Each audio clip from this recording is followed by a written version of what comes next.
Today on Fight Insight Podcast, we will have MMA personality and Dana White's bestie, Ali Mack. We will talk about her success in the world of social media and mixed martial arts and her big goal of getting into UFC. All that and more. So Tim, hit it! Ladies and gentlemen, welcome to the Fight Insight Podcast.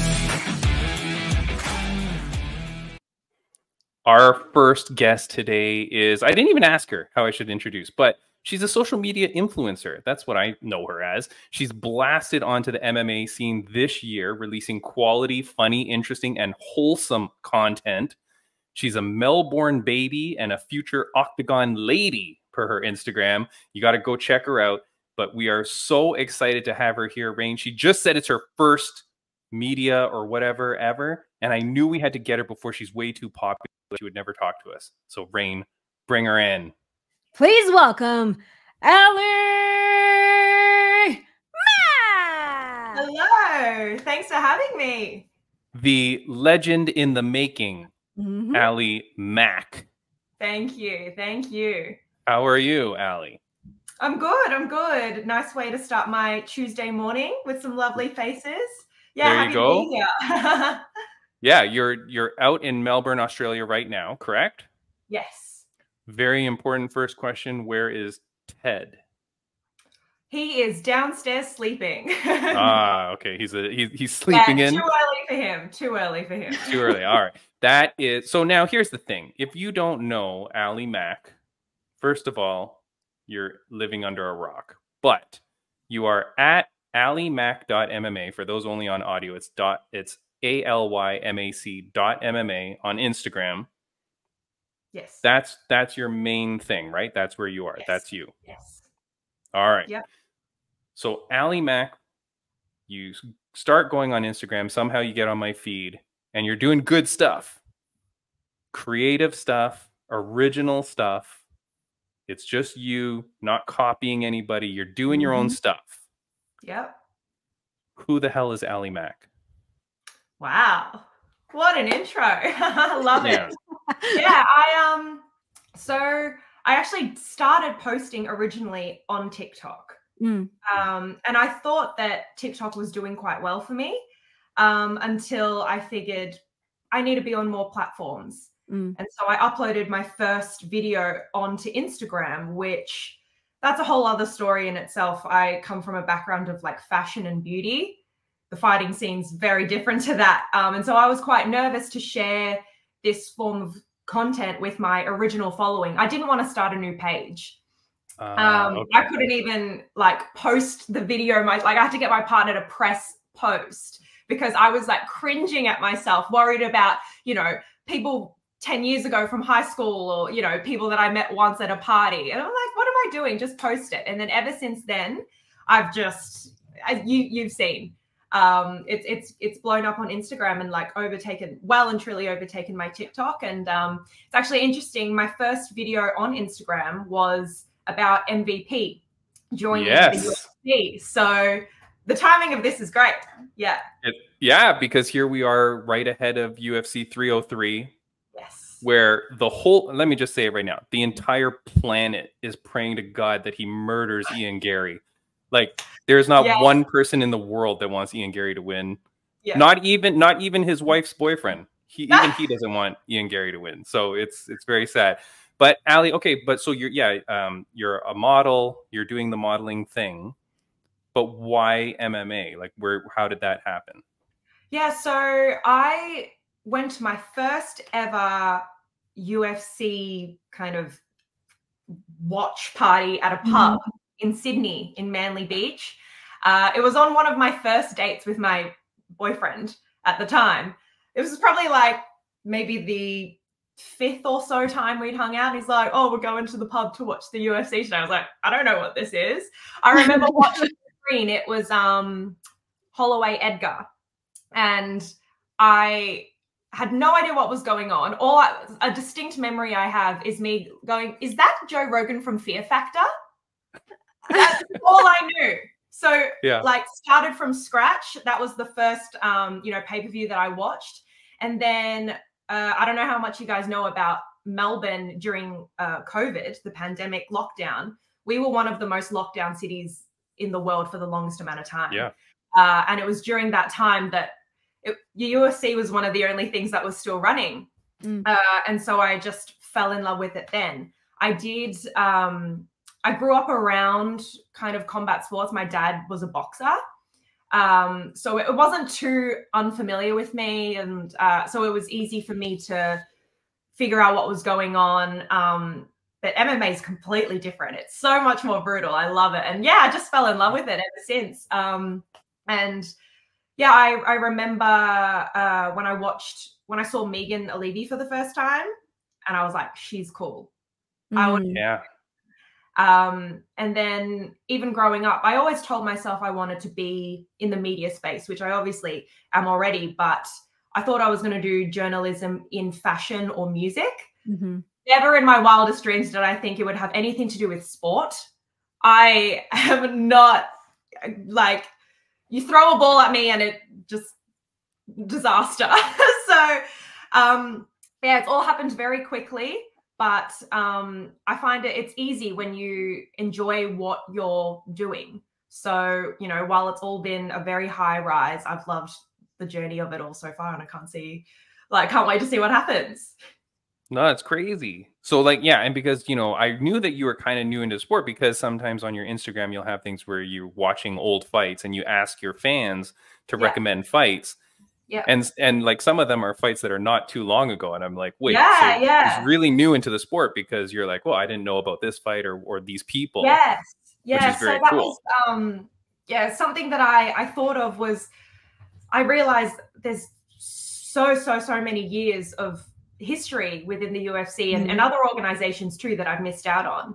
Obviously I love every, you know, fight night that I watch, but I can imagine the history, and I can see all of these followers and fans talking about previous fights that I had no idea about. And so I was like, you know what, why don't I let the people tell me what their recommendations are? And how cool, my mindset around it all is like, for example, UFC 300. Imagine watching Holloway Gaethje for the first time. Like, again, being able to relive that feeling again. I love the fact that I'm able to have people recommend those fights to me. Yes. And I've discovered, you know, some fights and fighters that I, you know, obviously now retired, but I love watching their fights and I know of their history. And even now when they're announcing, say, like a new Hall of Fame fight or, you know, an inductee, like I know who they're talking about. So I'm learning as I go, and I try to be open with, you know, the fact that I don't know everything. It is very new. I try to be as transparent as I am. And I think people are intrigued by that, which makes me happy. And yeah, I'm happy to continue to learn along the way. I mean, I think that's part of the allure of your content as well, is that you're not fake, right? You're saying like, hey, I'm new to this, but that's what makes people have fun. Your boyfriend, when he was taking you there to that event, he's doing that because like, oh, let me share something that's cool. Let me see if she's interested. Little did he know it would take over his life. Yeah. It wasn't too long after until I was telling him facts. Like, did you know that he did this? Yeah. Yeah. So I want to like, there's a million questions I want to ask, but how much effort are you putting into this? Because I want people to understand, right? You're doing quality content, like I said, but it's unique content. You are putting it together, right? Yes. Ali, one thing that we hate on the Fight Insight podcast is these pages that just cut and paste garbage all the time. Yes. Right? Now, it's okay if you want to cut and paste an interview, but at least write something about it that's interesting, or your thoughts are introspective, or, you know, add some flair to it or do something. But when you're just literally copying, because Ali, I'm sure this is going to happen to you. People are literally just going to take your content and repost it on their page. Oh, yeah. Is that happening to you already?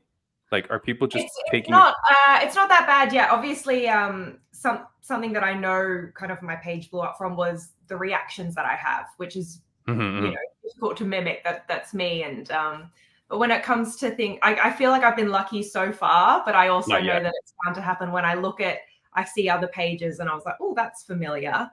No.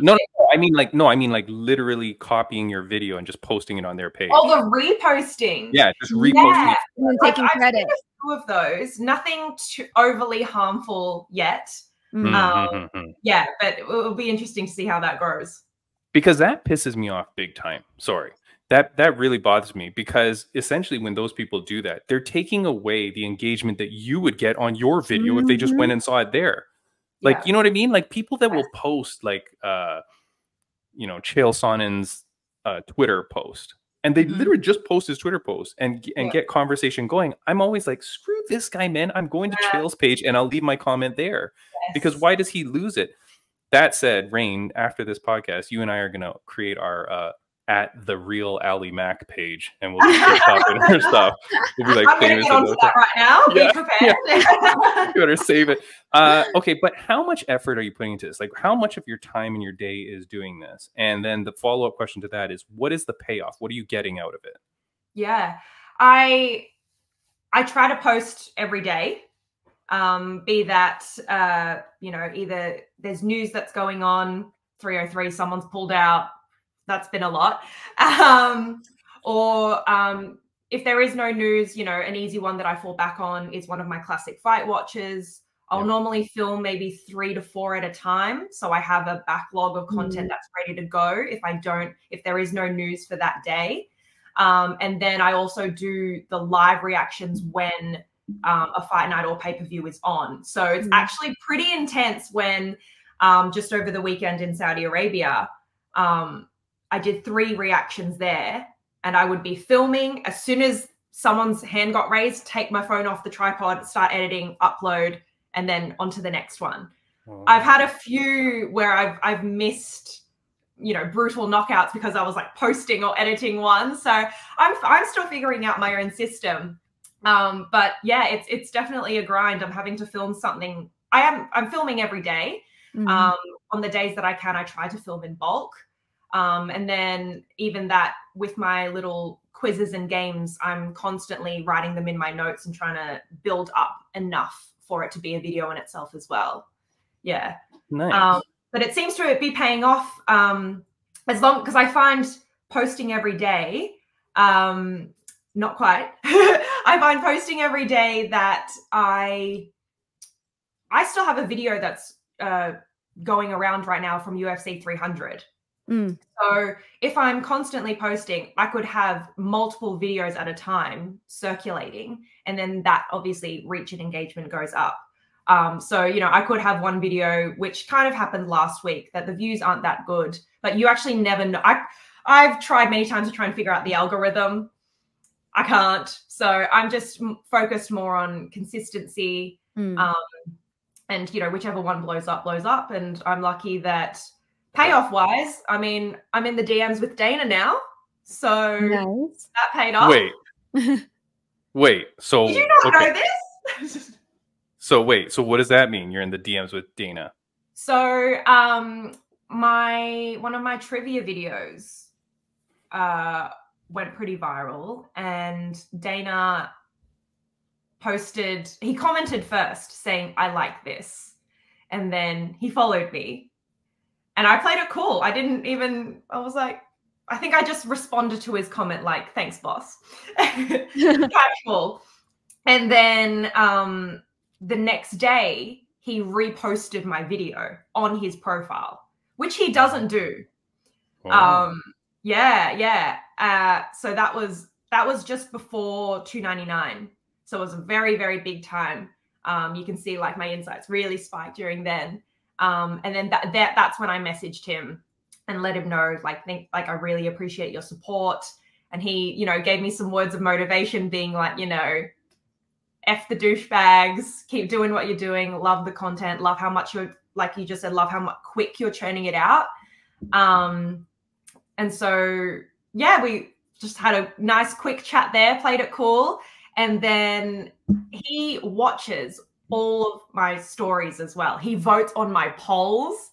So I don't know, but I like to think that maybe he can see my page as some sort of like, what are the fans talking about? What are the fans thinking about? Because obviously, you know, he's got so many formal media speaking to him and telling him all of these things, but from a direct fan's perspective of like comments and statistics of polls that he's voting on too, he'll actually be able to see things and maybe make some decisions around that. Who knows? But I see him watching all of my stuff. He responded to my story the other day. Like, just we're properly engaging with each other, which is crazy. So I did ask or let him know that, you know, if there are ever any opportunities, particularly in Perth, the 305, he knows where to find me. So we'll see where it goes from there. That's crazy. Awesome. That's really, really good. Congratulations on that. Yeah. What is the worst poll that he ever voted on where you disagreed with him the most? Can you recall? It's funny on so on Instagram Reels, when you have a poll underneath a video, you can't actually see like what a person has chosen. You can only do that on stories. So I did a poll right after 299 asking, should Poirier retire? And so he voted on that. And I don't know what he thinks. I'm like, yeah. I think I said like either, you know, he's still got the dog in him, you know, he can still fight, or, you know, he should put the gloves down. And I'll never know. It's not like one of those posts that I do where like both options are really the same thing. Like, yes, yes, and yes with an exclamation mark. No, okay. So, that's awesome. Well, congratulations. Like, you know, I hope that something happens. Can I ask, do you have a job now? Are you like, do you have a full-time job, or is this your full-time job? That's kind of what I'm alluding to. Cause like my job is just modeling. Yeah. So I've been modeling for 9 years. Yeah. 9 years now. So that is it's I'm pretty lucky that timing wise, it leaves me pretty open to do this. You know, I could have 2 to 3 castings a week and maybe like 1 to 2 jobs a week. And that I'm lucky enough that kind of allows me to do this. Nice. Very cool. Yeah. It's all working out. Rain, we have become pretty much like just a modeling podcast now, because last week we had a model, Vanessa Campos. Today we've got the model Aljamain. Last week's his girlfriend was a model. Yeah. Jesse Strader's wife. Jesse Strader's wife is a musician, you know, artist, right? So yeah, our podcast is really going away from MMA very quickly by accident, but it is. Yeah. So, okay. Going into this world is a strange world in terms of like the people online and stuff like that, like the interactions that you can have. Are you worried? My question is actually, is your boyfriend worried? But like, are you worried? Is your boyfriend worried about like the creeps, the weirdos, the way that this could spin? You know what I mean? Yeah. Yeah. And how do you avoid that? Yeah, it's actually almost a daily activity of us laughing at some of the comments that I get. I send him screenshots all the time of like, this guy was pretty creative today. I'm lucky that I've got I think coming from modeling, I've got a pretty thick skin. You know, I'm used to handling rejection or people commenting, you know, purely based on my looks. And I know that putting myself out there, it's going to happen. It doesn't make it any easier when, you know, there are negative comments. But I also know that going into it, it's something to expect. I do find that it's so true of, out of all the positivity that I can get and how amazing my growth has been, sometimes it is that one negative comment that stays in your mind. Gets you, yeah. Yeah. And I'm like, why do I care about this person that is on private and like has 0 followers and like probably doesn't even have a profile picture, right? Yeah. But it does stick with you. But I've got a really close, you know, small little group around me. Ryan is super supportive. Sometimes we'll try and think of a quirky response back together. My mum loves it too. All my girlfriends are really supportive and love it. So I've just got people around me that keep me grounded. And, you know, Dana told me to F the douchebags. So that's what I have to do. Yeah, definitely. Yeah. It's hard. It is hard. And I get what you're saying. I do want to play a clip. Maybe I should do this now. I feel, because this conversation could go a million different directions, but because you're saying this, you know, we have fighters from around the world Ali Mack. This is our 177th episode, maybe, or something like that. And so we've had guests from around the world, amateurs, pros, everything. And we've met people that, like, you know, have been my dream to meet. You know what I mean? Bobby Green, my favorite fighter in the whole wide world. Yeah. And he came on the podcast. He was calling me out on his Instagram story saying, I'm looking for you. So like, that was like, wow. Like, you know, crazy moment. So here's this though. We had Jared Gordon on the podcast, right? Jared Flash Gordon. He's fantastic dude, really good guy. If you know his backstory, you know, struggling through drugs and alcohol, suicide, depression, like all those terrible things that he's gone through, he bounces back. He has a wonderful wife. They just competed on American Ninja Warrior. Wow. And Rain, when we met him, nicest dude. Right? Like, I don't think we could believe, like, what a good guy this was. Yeah. On the weekend, he loses a split decision, which was very controversial. I think like a lot of people could have given it to Jared. This is what he posts on his Instagram, though. And I just want to get your reaction, Ali, because of what you were just talking about. I don't even know at this point what to say or do. I just think this is what God wants for me, is to just keep falling down so I can inspire other people, I guess. Which sucks for me. Like, I'm the sacrificial lamb, so everyone can be inspired to be better. It's cool, I guess, but I'm kind of sick of it. Oh, that's hard to watch. It's it's long, and it is really hard to watch. What do you think about that, Ali? Yeah, that's rough. And a fighter's mindset is so tough in itself. So to see someone in that state, you know that it's gone deep. Yeah, I can't even imagine, because, you know, here I am posting my little Instagram videos where these guys are out there fighting to the death, and trying to put on a show, but still, you know, have families to support and, you know, bills to pay. Yeah, it's hard. But, you know, is it one of those things of like, this is the industry that I've chosen? That is it something to expect? But I don't think, in saying that, nothing can really prepare you for, you know, something that's so close as well. It's not like it was, you know, clear as day too. Yeah, it's so close but so far, and it was like,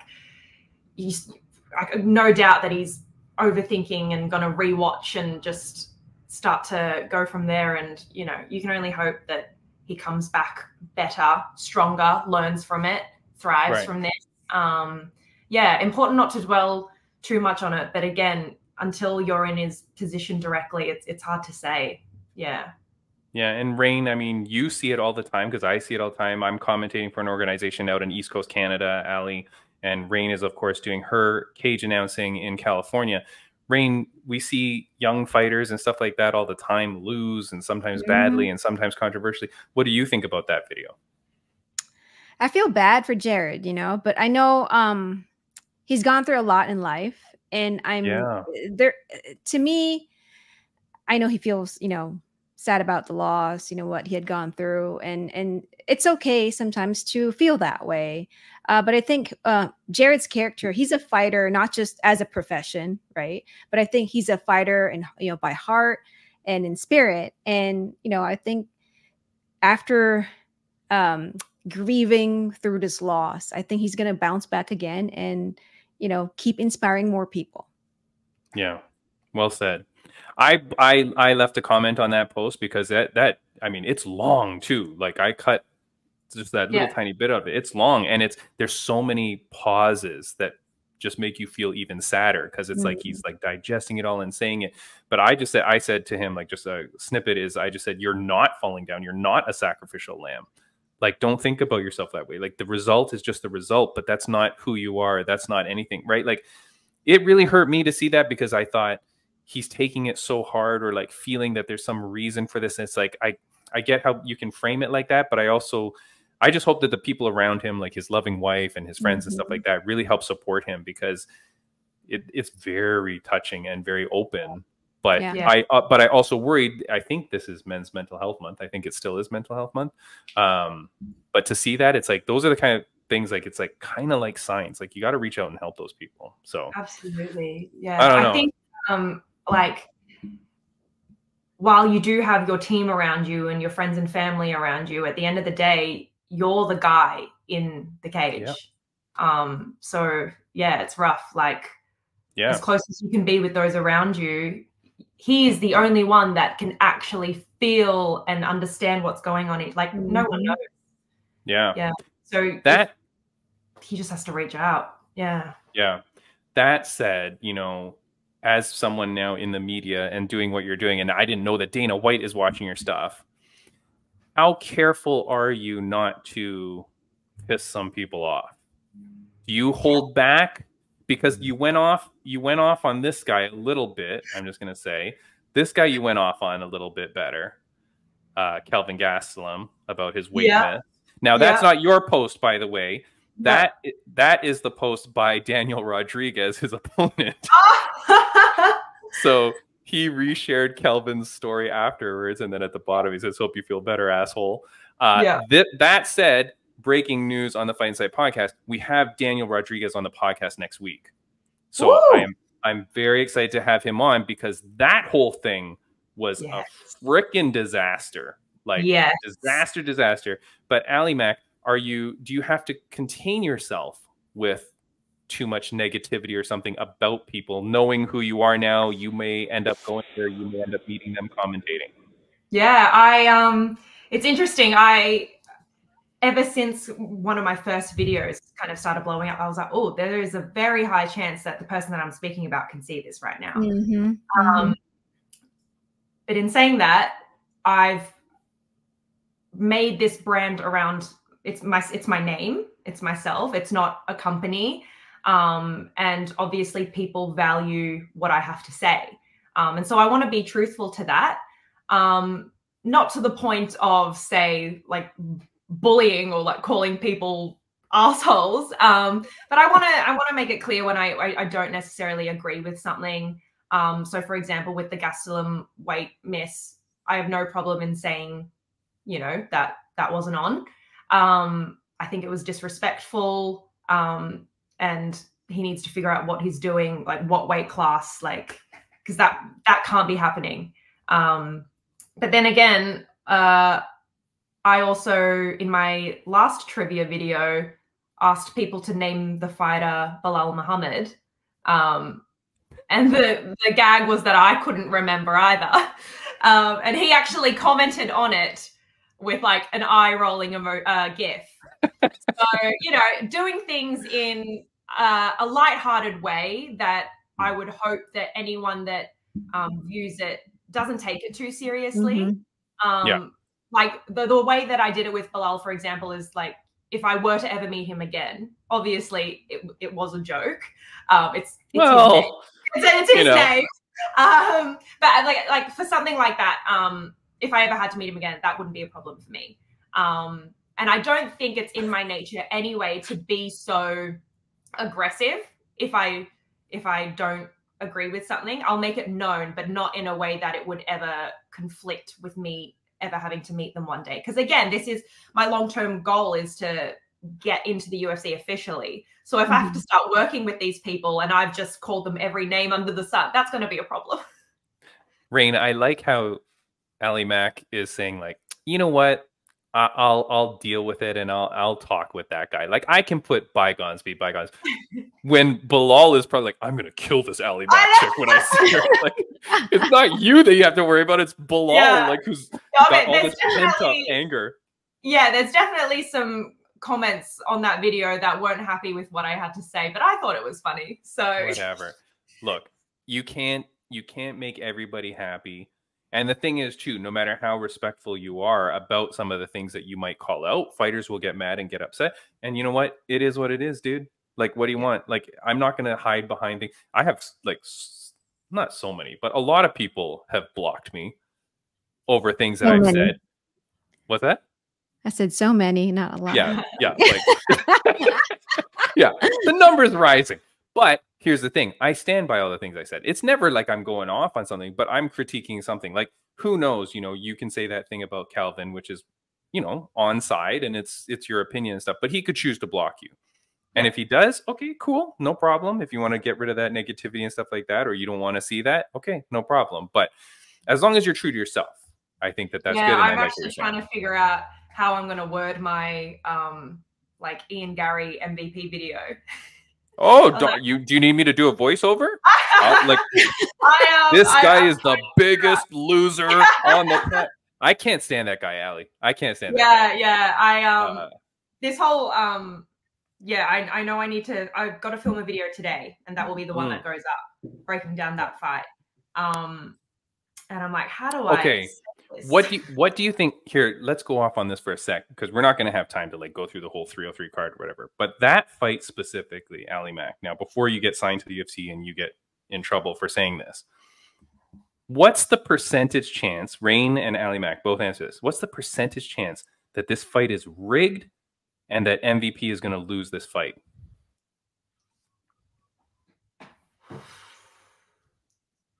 The fact that you're not saying 0% right off the bat means that it's a possibility.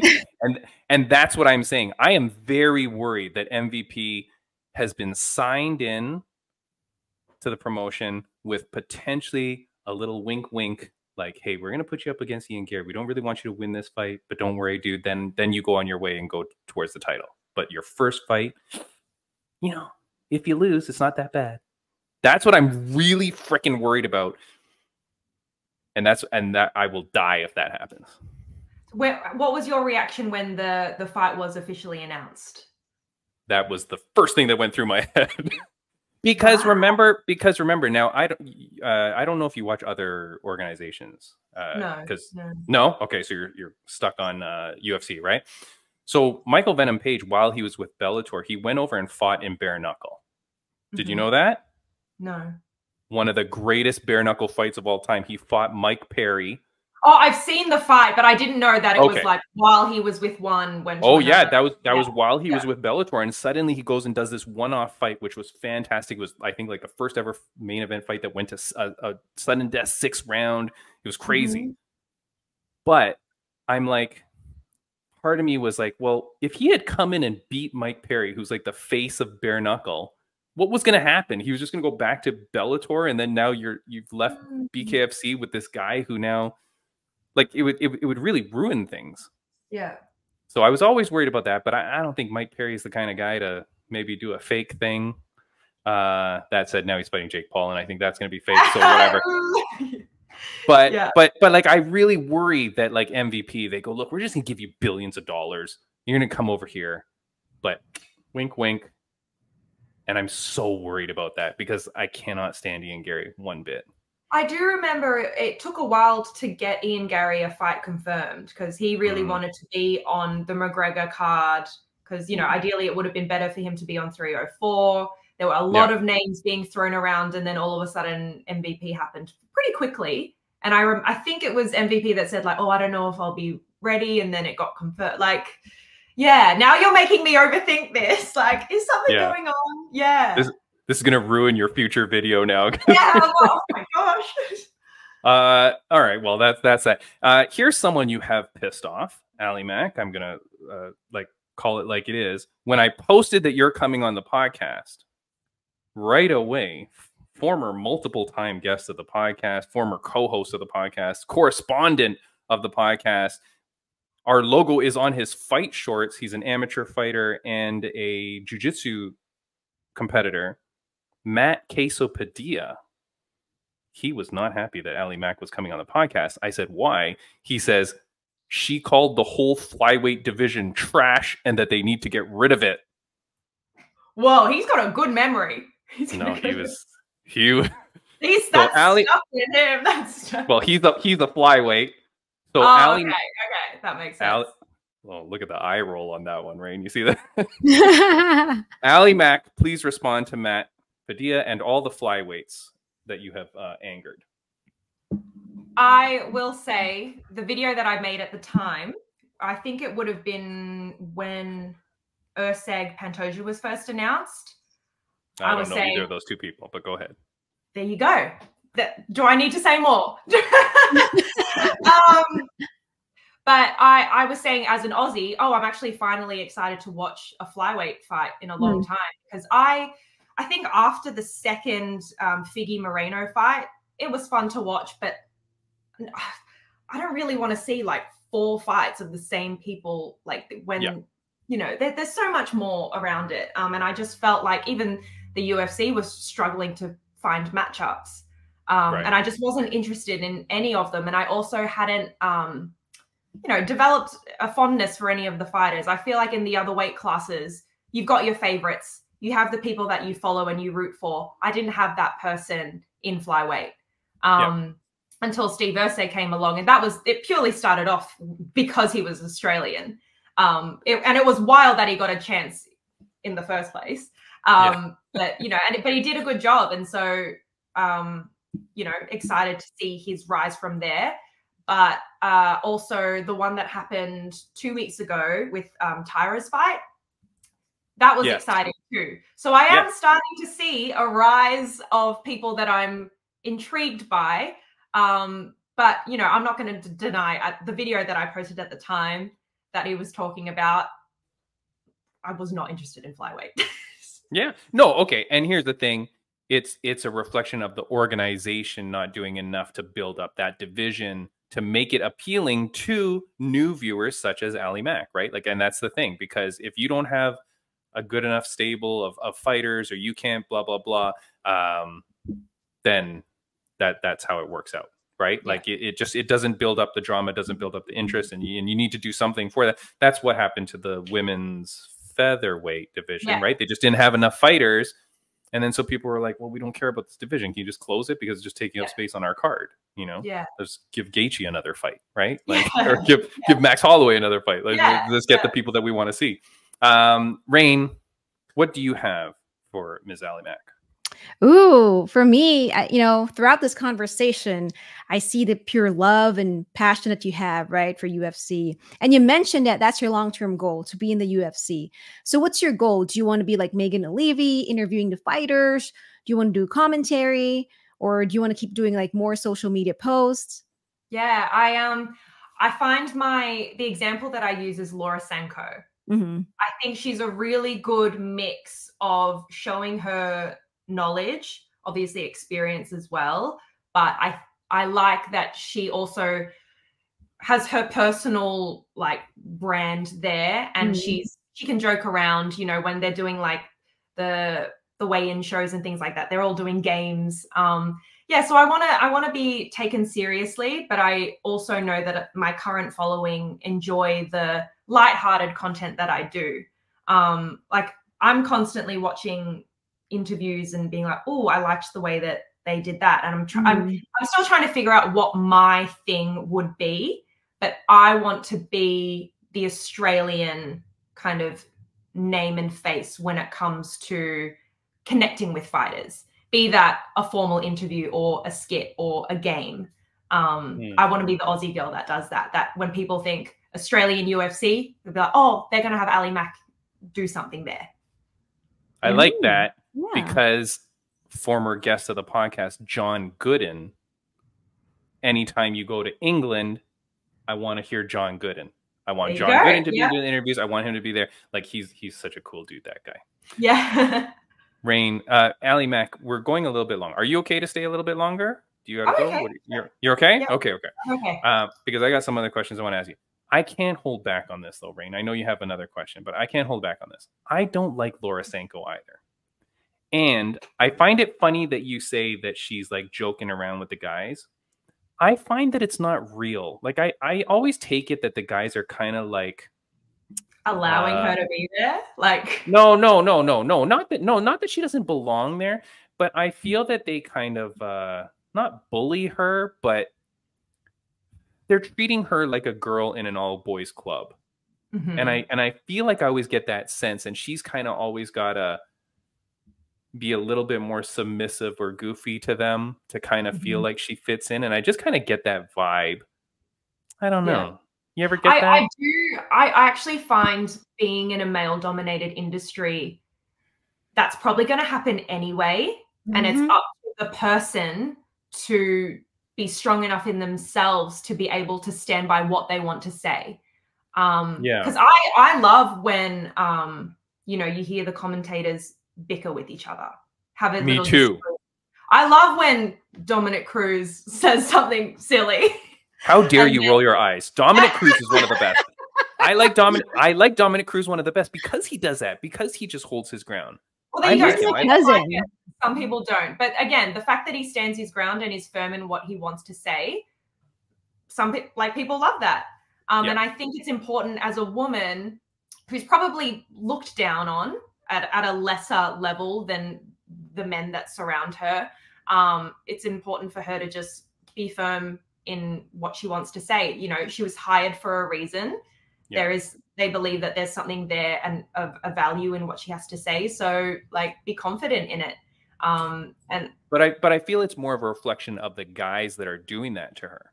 Because if you put Laura Senko with John Gooden, I never get that vibe. It's when she's with the bros. It's when she's with DC and Weidman, and you know, and whatever. And when she's with the different group, Bisbing especially. Yeah. When I get them with those kind of people, I feel like they give her this little bit of twinge of something, and I just don't like it. And it's not that I don't like her per se. Yeah. It's not like I don't like her per se, but I also feel like she then changes her character around those people to fit in, or maybe to gain that acceptance. And I'm like, to your point, it's like, well, maybe you should just like be firm. Yeah. But then guess what? Then she doesn't get the job. I don't know. You know? Yeah. Yeah. I mean, yeah, I use her as an example of, you know, her knowledge and her funnier side. That's the energy that I want to have. Not necessarily her role. I know I would have to do a lot more studying and probably training if I want to get into a commentary booth. But you know, it's her level of knowledgeable, taken seriously, but can still joke around. That's what I like about her. For me, Megan, she was the original person that I looked at to reference. She's the best. She's the GOAT, yeah. But right now, I know that my knowledge isn't there. And then you get content creators like Nina, who I love and are doing something very different and are, you know, showing the organization off to new eyes on social media. But I just want to be taken a little bit more seriously than that, and don't want to be sexualized, which kind of happens naturally just being a woman. No, but thank you for saying that, because I didn't want to say it because then I'm the creep. But but Laura Senko does that a lot. Like the difference between Laura Senko and Megan O'Leary, or if you're looking at Nina, a lot of other kind of posts, right, that are a little bit more risque. You're doing a little bit something different to gather that attention or to that fame. So I appreciate that you're saying, but I don't want to go down that route, right?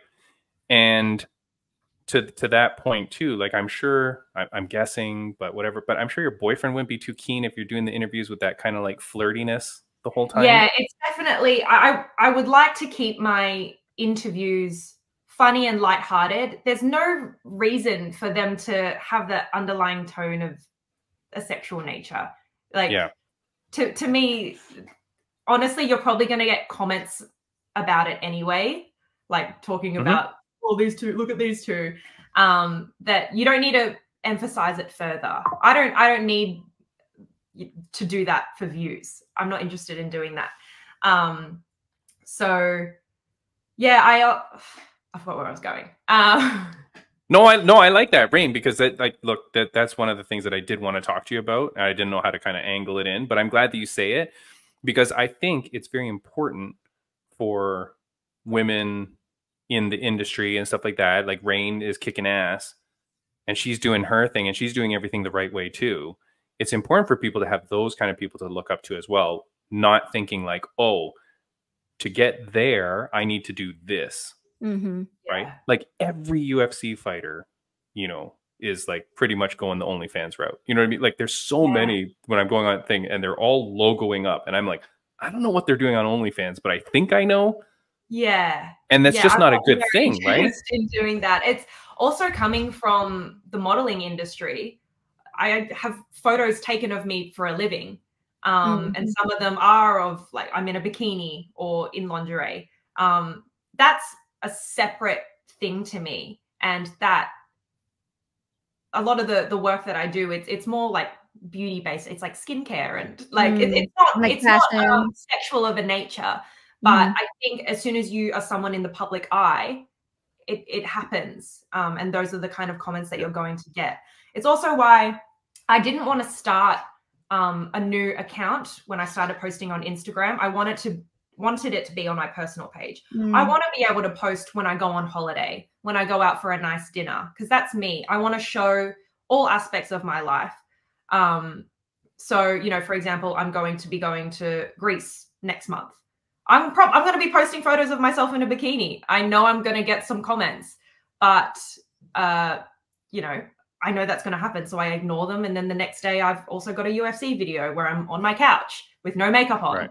I'm trying to find that balance. And I actually do really enjoy like the transformation per se of like, you know, watching UFC on the couch with no makeup on, like in my pajamas, to taking a nice photo when I go out for dinner. I want to show all aspects of that it's just real and relatable, and not having to emphasize, you know, these skits that I could do and would get views. It's just not the route that I want to take. Yeah. Yeah. We're going to hold you to this. Rain and I are going to hold this to you. All right. If anything ever goes awry, we're posting this and going, well, Allie Mac. Yeah. Yeah. You know, Rain, holding you accountable. Rain, I broke into your question. What was your second one? No, it's okay. I'm glad, you know, this kind of leads up to my question too, you know, as a woman in this industry, and you talked about it too earlier, this is a male dominated sport, male dominated industry, right? And the fact that you and I, and, you know, some other women too, are now breaking into this sport, I think it's a great thing.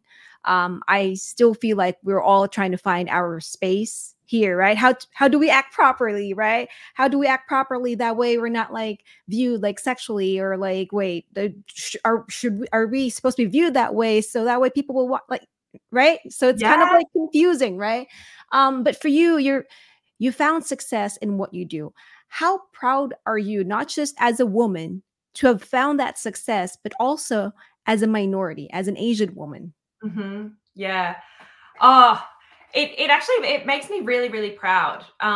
Again, a lot of the, not only like women that we see in the space, they're white women, which again, coming from the modeling industry in Australia, that's the beauty standard. And so it's nice to be recognized in that way. And I love feeling like I'm a representation of that. I went to an event when Alex Pereira was just in Australia. And I went to an event where I met someone from PR, and he was just saying, whoa, I didn't even know that there were Asian UFC fans, let alone a woman. Like, I'm like, you need to go out more. So yeah, I'm always proud of my heritage. And I feel like it's allowed me to be the person that I am today. My mum, who I grew up with, is one of 10. Vietnamese Chinese heritage, so a massive family. And as much as I know I've grown up quite whitewashed, you know, I still hold my roots very close to me, and I'm very proud. Like, you know, whenever Whaley's on a card, I'm the one screaming the loudest. So yeah, I love it. I'm very, very proud. Nice. That's awesome. That's great. Two last questions, if you don't mind. What is, this journey has just begun, but what is your favorite moment so far of the whole MMA thing? Yeah, well, Dana's got to be up there. We're besties now, basically. But I think something that was really cool was that when I was just posting on TikTok, so before Instagram was even a thing for me, I reached out to a gym who was doing an event with John Jones when he was touring Australia doing seminars. And I just said, you know, I'm posting some UFC content on Instagram and I want to delve into the space a bit more. If the gym needs any extra content that day, I would love to come along. And then that day happened, and, you know, I was able to go to the gym, get up and close and personal with John Jones. Like the first fighter that I met was John Jones, purely from me posting videos on TikTok. So that was crazy, but that was posted on behalf of the gym.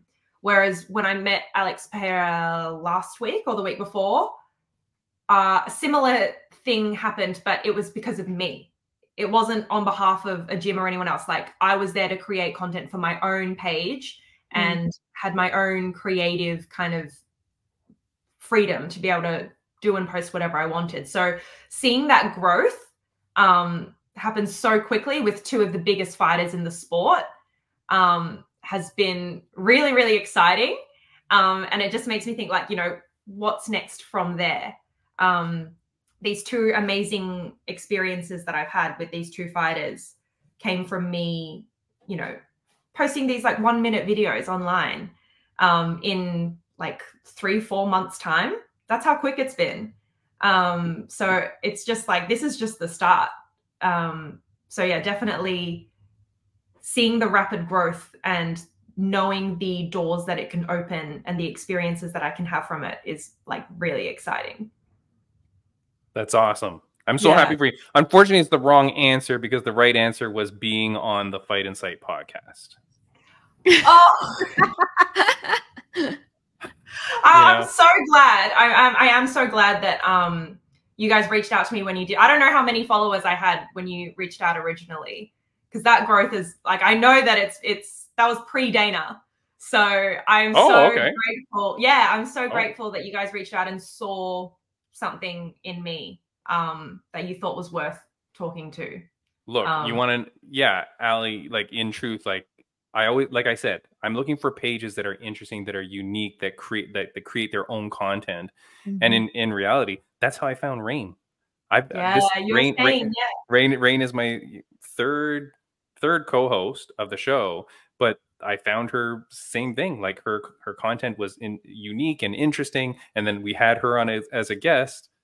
And then like it was literally like, I think Rain, like the 2 weeks after that, I was like, okay, my co-host is gone, I need a new co-host. And then Rain stepped up, and it's been great ever since. So amazing. I feel like things move so quickly, and the experiences and opportunities that come to you, you need to know how to react like fast. And you guys have done an amazing job. I've loved this, like as a first experience, this was so cool. I've loved it. We set the standards for you. Yeah. This is a lot better. See, now she really enjoyed, this is her favorite podcast she's ever been on, because it's her only one she's ever been on. Absolutely. Whereas Joe Martinez a few weeks ago, oh no, not a few weeks ago, this was last month. Joe Martinez, the announcer. Do you know him? Okay, so that's good. I didn't know if you would know for sure. You already. Yeah. So I'm going to play this for you just so you can see what he said. This was 4 years ago when we started the podcast. This was his reaction after we had him on. Fight on Site. That's our pick for the Fight on Site on the Fight Simulator. All right. I don't think I've been a part of a worse promotion ever.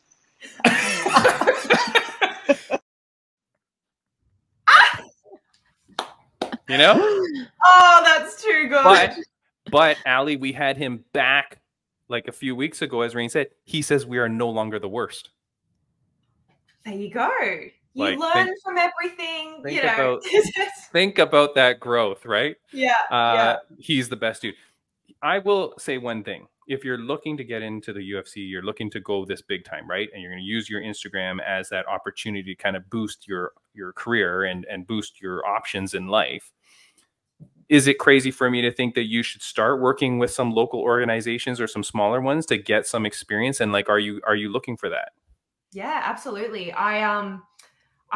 There's a Hex is an Australian fight club organization.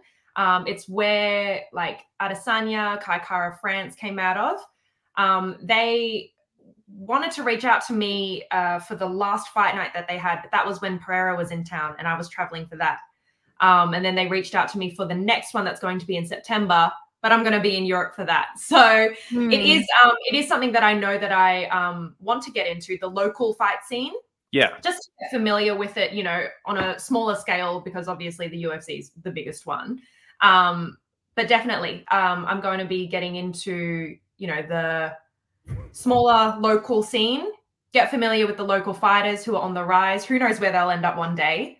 That's yeah, the I think thing. that'd be really cool. Mm-hmm. Yeah, nice. And by the way, that's not me putting the thumbs up thing. Somehow the program, when you do a thumbs up, it makes that little bubble. Do you see that? I don't know. Sometimes I don't it know happens. what triggers it. I've been seeing it too. No. It's not me. I thought you were like time stamping it or something. No, or like giving you affirmation that what you're saying is good. Like, way to go, Ali Mac. Good answer. Another guy too that you could reach out to, again, former guest of the podcast, Jake Matthews. He's an Australian, the Celtic kid, Jake Matthews. When he was on our podcast, he was talking about doing programs and stuff like that to help younger fighters and to help people. You should reach out to him. Reach out to Jake Matthews. He's a very good guy, a very polite guy, a very good family man. Yeah. And I feel like he could help too. He's a good guy, and he's a fellow Australian. So like you probably live next door or something. I don't know how big is Australia. It's got to be funny. Obviously, my knowledge is mainly UFC. That there is no fighter in Melbourne. He's born in Melbourne. Well, there you go. Jake Matthews, born August 19th, 1994, Melbourne, Victoria, Australia. Is that where he's based now? Oh no, okay. Residence now is Epping. Oh no, that's still it's still Victoria. Close enough? Yeah, close enough. Okay, well there you go. Close go enough. Check that dude out. He's a very good guy. Tell him we sent you. Okay. All right. Actually, no, don't do that. That might be worse for you. So just do it yourself. Okay. No, he's a good guy. Tell him we sent you, and that and see if he can help you out, or like recommend something. He's obviously into the Australian fight game, so like he's got to know places as well. But I would love for you to get some, because you just want to like get your reps in, get whatever you do. That's what Rain and I are doing, right? Get as many reps in as possible. Any opportunity, you take it and you do it, and then it just leads to bigger and better things. So Rain, anything before I ask my last question? I just want to say I'm proud of you, girl. Like, as an Asian woman, seeing another Asian woman succeed in this industry, more power to you. And I cannot see what's next for you. Oh, thank you so much. Yeah, it's going to be crazy. All right. Or is there anything you want to say to the fans, viewers, and listeners of the podcast before I ask you my last question, Ali Mac? Oh, no, just wanted to thank you guys again. This, I feel like this couldn't have gone better for my first one. And I'm honored that you guys reached out. No, thank you. Okay, my last question. Thank you for spending so much time. Actually, our second guest ended up bailing out, so that's why I'm so happy that we can continue the conversation. So, last question is a question that my mom used to ask me almost every day of my life growing up, so I want to ask it to you. On a scale of 1 to 10, Ali Mac, how happy are you? I would say today I have woken up like a 9. Very good. Yeah, I think I am so lucky and grateful, and I'm surrounded by great people, obviously meeting amazing people along the way, but I always know that there's more there. I know that there are much, much bigger opportunities. While I feel so lucky and fulfilled right now, I'm working towards a bigger goal at the end of the day. So I know there's always going to be room at the top there. Very nice. Great answer. Well said. You're very well spoken, Ali Mac. I'm very same here. I'm very proud of you. All the things that you're doing. I'm happy to have met you now and to see that you're doing it with purpose, right? Like what you're doing is very well done, and that it's proper, and that it's being done with purposeful intent to be that way. And so I think you should be really proud of yourself for that. Stick to that. Keep kicking ass, and don't forget us when you're too famous and popular. Come back to the show. Of course not. I'm worried about I'll that. take it, you guys. All right. Well, thank you so much, Ali Mac. So again, guys, if you have not already followed Ali Mac on Instagram, go check her out at alimac.mma. That's where you go find her. Great stuff. Go vote in her polls. Know that Dana is voting in the polls too. Yes, so your vote makes a difference, guys. Every vote counts. Yeah. One fight that I want to know if you've watched, because it's one of my favorites, Miesha Tate versus Holly Holm. No, is that a recommendation that you have for me? That is my recommendation to you. I feel like that's one, but you got to watch it. What I don't like is sometimes you watch it on Fight Pass, I guess. Is that how you're getting your fights? Yeah. you got to go to the event and watch it. Because, you know, when you click just the fight, it just takes you right to like when they're already in the cage. Like you don't get to see their walkout. You don't get to hear everything. Oh, okay. So don't do that. You need to feel the energy from the walkout. Okay. No, I can. Sometimes it is like they cut the corner scenes. They cut like it's right then and there. But yeah, I can definitely get the whole card and scroll. The whole thing. Do the whole thing. Okay. That's my advice to you. But again, Ali Mac, thank you so much for joining the podcast. Such an honor, such a privilege to have you on. I will tell Daniel Rodriguez next week that you're on his side and that you hate Kelvin Gastelum. Absolutely. Happy to be on his side. Yeah. Thank you so much, Ali. Thank you so much. Have a good one. See ya. Bye-bye. Ooh, I love it. All right, Rain. It was great to meet her. Incredible opportunity for us, right?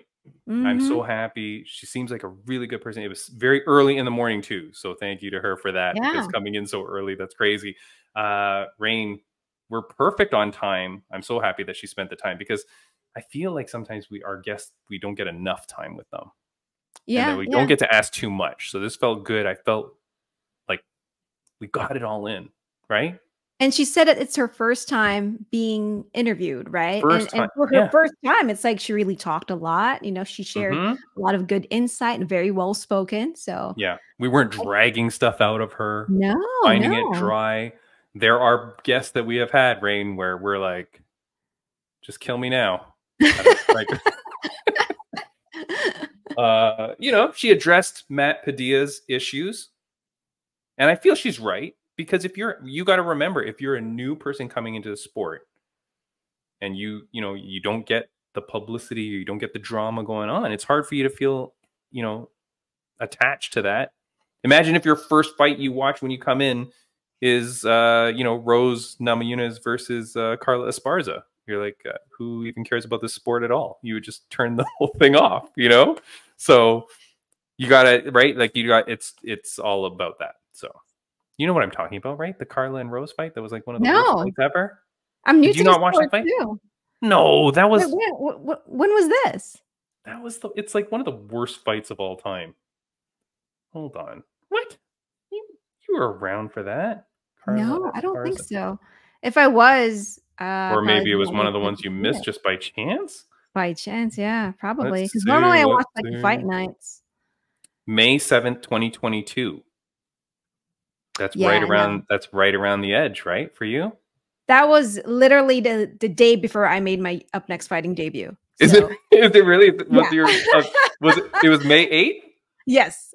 That's so funny. Oh, there you go. Okay, well that explains that. Never watched that fight. Worst thing ever. All right.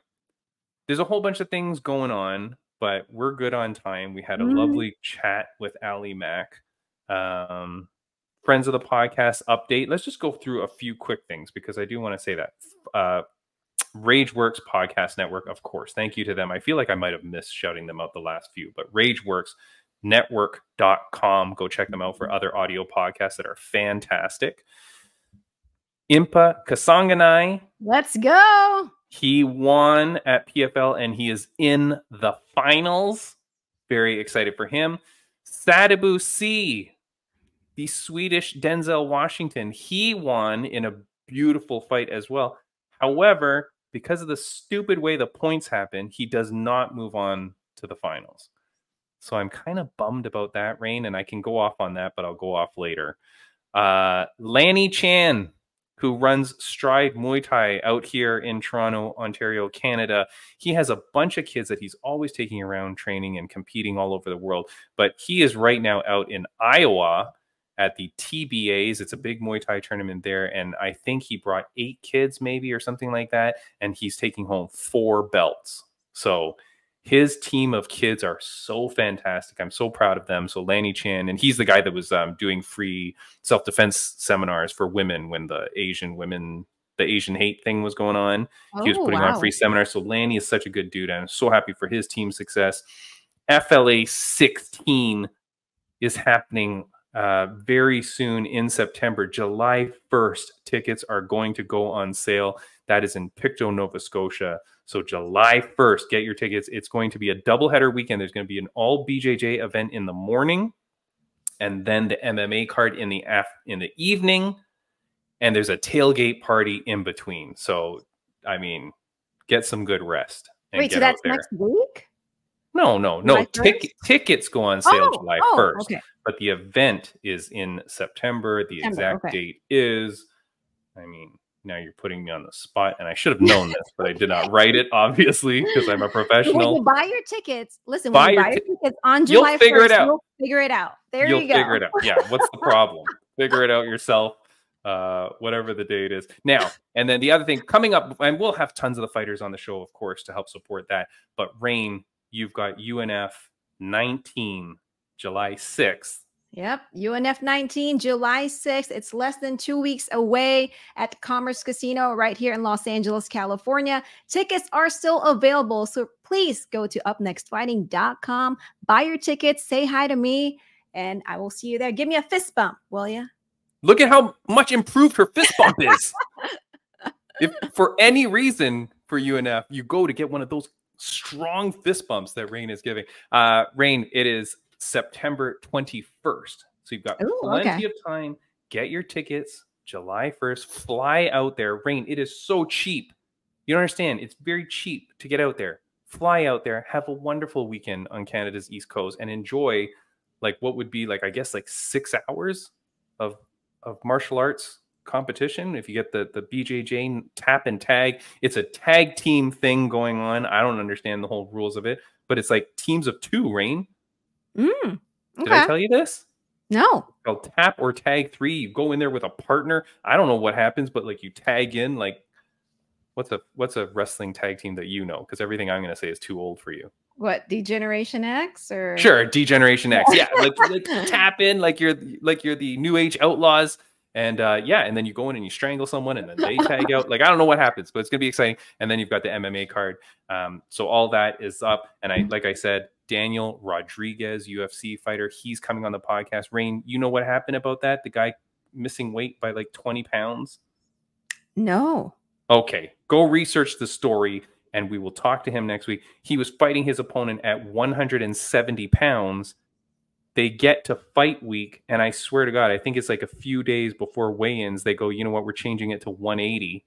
And he goes, 180? And they go, actually, no, 185. How this guy's training for 3 months for a fight in Saudi Arabia, knowing he's got to be 170 pounds. That's way different than if you're going to be fighting at 185. Yeah, that's a lot. And his stupid opponent probably knew this the whole time. Rain, that's tisk, you know? So anyways, very excited to speak to Daniel Rodriguez. Rain, anything you want to say before we get out of here? Oh, thank you again to Allie. And check out upnextfighting.com. Get your tickets for UNF 19. Go get them. And by the way, go subscribe. Fight and Sight Podcast. Go check it out wherever you see this podcast right now. All our socials, go get it. Rain. Oh, by the way, before I forget, please go to my Instagram page at Ringside Rain. Like or share this Instagram reel for a chance to win a custom vinyl banner giveaway. So you'll see on my page, it's like a custom banner giveaway thing. Send it to any of your fighter friends. If you are a fighter, if you want to win, tag 2 fighters in the comment section. Share the reel on your stories, and then follow myself and at Live to Fight Design for your chance to win a custom 6x4 vinyl banner. You know how important that is, Rain? If you're a fighter, amateur fighter, whatever, to have a banner, and who cares if you don't have sponsors? Even if you don't have sponsors, just have a banner that has. It's gonna make you look legit. It makes you look legit. Put the Fight and Sight Podcast logo on the banner. You'll look cool as shit. Put whatever the hell you want on there. It's just a banner to make you look cool and make you look real and make your experience feel more legit. You cannot go wrong by having a banner. Yeah.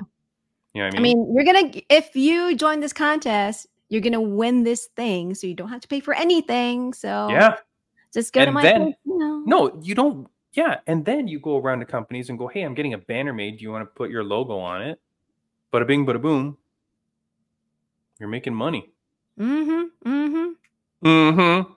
right. Well, looking like a legit fighter. There you go. Yeah. Anyways, we're out of here, Rain. Have a wonderful day, and we will see you next week. Thank you, guys.